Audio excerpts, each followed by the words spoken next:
Welcome to On the Way to School, your 6-minute daily boost for educators and administrators. I'm Christopher S. Dennis, and today, let's elevate our journey together.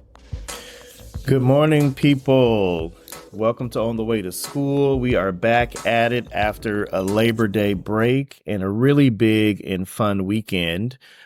If you've been listening, you know that my oldest daughter got married last week, and I pre-recorded the last episode just because I didn't know what the day would consist of. And it was truly, truly magical to be in that position. And I'm probably going to take a couple episodes here just to unpack just some of the things that I experienced by being father of the bride, and, you know, even our whitewater rafting trip after the wedding.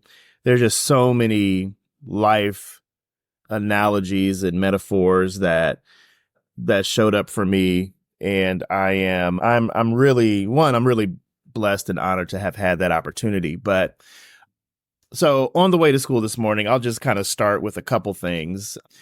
And I'm going to try to use the analogy of being father of the bride in the context of leadership. So, you know, leading up to the wedding, it's really a plan for the mom and the daughter to get together. And of course, I'm going to be speaking in these terms of mom and daughter because that's my situation. I know that binary gender expression and gender identity is a construct that is not a fixed point. So please understand that I know everyone is not going to have a mother-daughter, father-son dynamic. But for the sake of conversation, I'm going to use some generalities. But so traditionally, even for the groom or for the father of the bride, there's not a lot of traditional whimsical fanfare or information out there about what that experience should be like. And so my daughter would say things like, "Oh, he just gets to show up," you know, and which, I mean, technically he does, but he's there supporting with her. But for the most part, my wife and my daughter were really kind of planning things out and really taking advantage of that special time of being together. And even the morning of, you know, my wife and I woke up and, you know, she went to the get ready suite to just spend the morning getting ready. And, you know, I'd check in periodically because I had nothing to do. I was just sitting. But what I did was I just really tried to make sure that I was ready to go. And when it was time to go downstairs and leave the hotel to go to the venue, you know, I had 2 handkerchiefs ready, one for my wife, one for my daughter, because I knew somebody was going to cry. And really just wanted to keep the energy light. And, you know, when it came time to get ready to just walk down the aisle, or even before that, the waiting for the wedding to get settled, right? Like, okay, it is now time.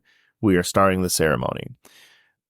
Being the very last person to have the one-on-one moment with the bride before walking her down the aisle is really, really powerful. And, you know, I won't get into all the personal details, but it is a moment that I think more people should spend time thinking about if you have the opportunity to walk someone down the aisle.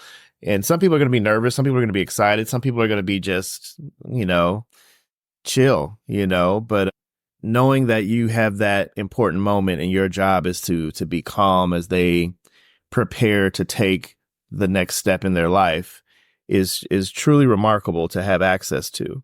And, you know, I was just kind of staring and she's looking at me and I'm like, "Hey, like, let's have some fun." And so she's already starting to cry and I'm like, "Oh man." So I'm giving her the napkin and, you know, helping block, you know, her husband's view from her, because that's the role, right? He can't see her yet.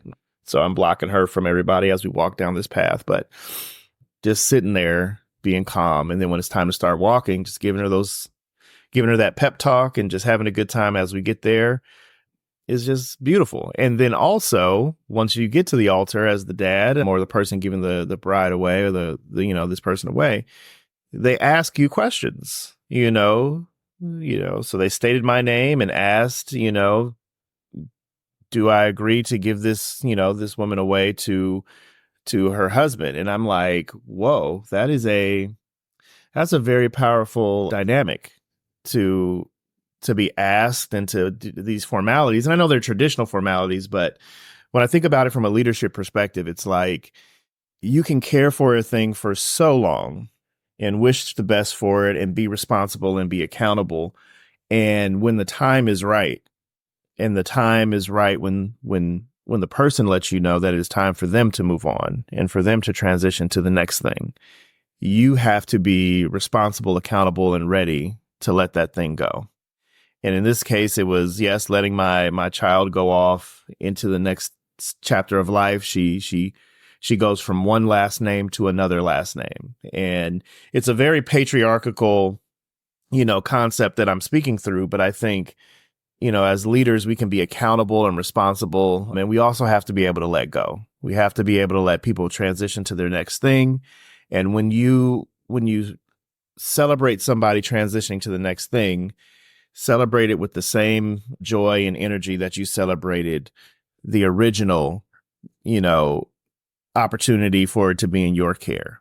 So if you had streamers and confetti when you welcomed them into the world, you better give them the streamers and confetti when they transition to their next happy experience in life. And that's exactly what we were able to do. It was, an honor to be able to have this opportunity to be dad of my oldest, and now I have gained a son-in-law and a granddaughter. So it is a truly powerful experience to be there. But and then after that, you learn to play your role.